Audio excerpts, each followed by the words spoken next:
De saint Augustin, traité de la très sainte Trinité, livre 8, chapitre 6, suite. Or, il n'en est pas ainsi quand je cherche ce que c'est que le juste. Je ne le trouve pas, je ne vois pas de cette manière quand j'en parie. On ne tombe pas ainsi d'accord sur ce que j'en puis dire, je n'approuve pas non plus tout ce que j'en entends dire, comme si j'avais vu de mes yeux ou perçu par quelqu'un de mes sens corporels quelque chose de ce genre, ou que j'en eusse entendu parler à d'autres qui l'avaient connu. En effet, quand je dis et avec certitude de ce que j'avance, l'âme juste est celle qui, réglant sa vie à ses mœurs par la science et la raison, rend à chacun ce qui lui est dû, mon esprit ne se porte pas vers un objet absent, comme serait Carthage par exemple, ni ne se forge pas une image arbitraire qui peut être vraie ou fausse, comme serait celle d'Alexandrie, mais je vois quelque chose de présent, quelque chose qui est en moi, bien que ce ne soit pas moi, et beaucoup de ceux qui m'entendront seront de mon avis. Et quiconque m'entend et m'approuve avec connaissance de cause, sciemment en voit autant en lui-même, bien qu'il ne soit pas lui-même ce qu'il voit. Mais si c'est un juste qui parle, il voit et exprime ce qu'il est en lui-même. Et où le voit-il sinon en lui ? En quoi il n'y a rien d'étonnant, car où le verrait-il si ce n'était en lui-même ? Le merveilleux, c'est que l'âme voit en elle-même ce qu'elle n'a vu nulle part ailleurs. Qu'elle voit ce qui est vrai, qu'elle voit la véritable âme juste, qu'elle soit une âme en elle-même et ne soit pas l'âme juste qu'elle voit en elle. Y a-t-il donc une autre âme juste dans l'âme qui n'est pas encore juste ? Sinon, quelle âme voit-elle donc quand elle voit et dit ce que c'est que l'âme juste, qu'elle n'en a point vu ailleurs qu'en elle-même, quoiqu'elle-même ne soit pas âme juste ? Ce qu'elle voit est-il donc une vérité intérieure présente à l'âme qui peut la voir ? Car tous ne le peuvent pas, et ceux qui le peuvent ne sont pas tous ce qu'ils voient, c'est-à-dire ne sont pas eux-mêmes des âmes justes, bien qu'ils puissent voir et dire ce que c'est qu'une âme juste. Mais comment deviendrions-ils justes, sinon en s'attachant au modèle qu'ils voient pour le reproduire en eux-mêmes et devenir des âmes justes, ne se contentant pas de voir et de dire que l'âme juste est celle qui, réglant sa vie à ses mœurs par la science et la raison, rend à chacun ce qui lui est dû, mais réglant eux-mêmes leur vie et leurs mœurs sur la justice, en rendant à chacun ce qui lui est dû, de manière à ne devoir rien à personne, sinon de s'aimer mutuellement. Romains 13:8. Et comment s'attache-t-on à ce modèle sinon par l'amour ? Pourquoi donc aimons-nous un homme que nous croyons juste et n'aimons-nous pas le type même par lequel nous voyons ce que c'est que l'âme juste, afin de devenir justes nous-mêmes ? Serait-ce que si nous n'aimions pas ce type, nous n'aimerions pas celui que nous aimons parce qu'il y lui est conforme, et que tant que nous ne sommes pas justes, nous n'aimons pas assez ce type pour devenir justes nous-mêmes ? L'homme que l'on croit juste est donc aimé d'après le type et la vérité de celui qu'il aime, voit et retrouve en son propre fond, mais il n'est pas possible d'aimer ce type et cette vérité par un motif qui leur soit étranger. Hors d'eux, en effet, hors de leur connaissance, nous ne trouvons rien qui nous les fasse aimer par la foi et par analogie à quelque autre chose que nous connaissons. En effet, tout ce que nous verrons de semblable à ce type, c'est ce type même, et rien ne lui ressemble parce que seul il est tel qu'il est.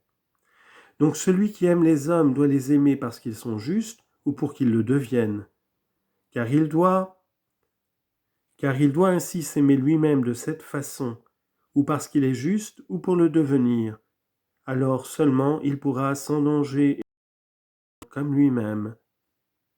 Celui qui s'aime autrement s'aime injustement, puisqu'il s'aime pour devenir injuste, par conséquent pour être mauvais, et par là même il ne s'aime pas, car celui qui aime l'iniquité hait son âme. Psaume 10, verset 6.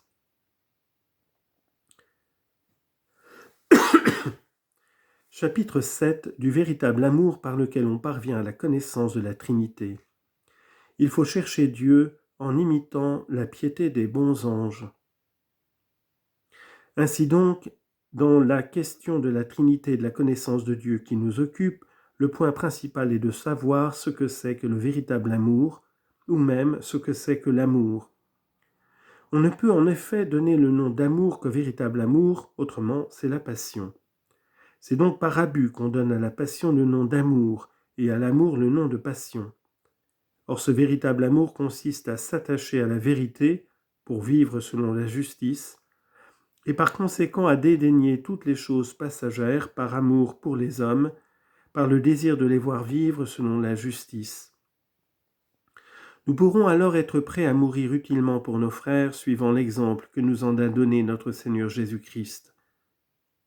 En effet, comme toute la loi et les prophètes se rattachent aux deux préceptes de l'amour de Dieu et de l'amour du prochain, Matthieu 22, 37 à 40, ce n'est pas sans raison que l'Écriture met souvent l'un pour l'autre. Tantôt elle ne mentionne que l'amour de Dieu, comme dans ce texte, nous savons que tout coopère au bien pour ceux qui aiment Dieu, Romains 8, 28, et encore, si quelqu'un aime Dieu, celui-là est connu de lui, 1 Corinthiens 8, 3, et ailleurs, parce que la charité de Dieu est répandue en nos cœurs par l'Esprit Saint qui nous a été donné, Romains 5, 5. Et dans une foule d'autres passages, la conséquence étant que celui qui aime Dieu fait ce que Dieu commande et s'aime dans la proportion où il le fait, et par conséquent aime le prochain puisque Dieu en a donné l'ordre. Tantôt l'Écriture ne parle que de l'amour du prochain, comme ici, portez les fardeaux les uns des autres, et c'est ainsi que vous accomplirez la loi du Christ. Galates 6, 2. Et encore, car toute la loi est renfermée dans une seule parole, tu aimeras ton prochain comme toi-même. Galates 5, 14.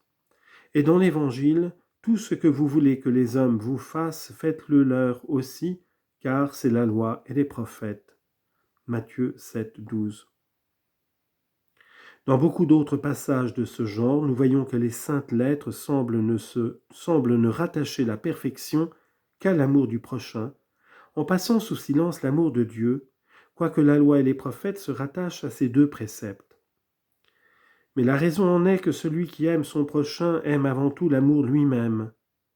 Or Dieu est amour, et qui demeure dans l'amour demeure en Dieu, et Dieu en lui. 1 Jean 4, 16. Donc en ce cas, c'est Dieu qu'on aime avant tout. Par conséquent, ceux qui cherchent Dieu par l'intermédiaire des puissances qui gouvernent le monde ou les parties du monde s'en séparent et sont jetés à une grande distance, distance non de lieu mais d'affection. Car ayant Dieu au-dedans d'eux, ils le cherchent péniblement au dehors, en abandonnant leur intérieur. Ainsi quand même ils entendraient une puissance sainte et céleste où cela figurerait d'une manière quelconque, ce qu'ils ambitionnent, c'est plutôt le pouvoir de ces esprits, objet d'admiration pour la faiblesse humaine, que l'imitation de leur piété, principe du repos en Dieu.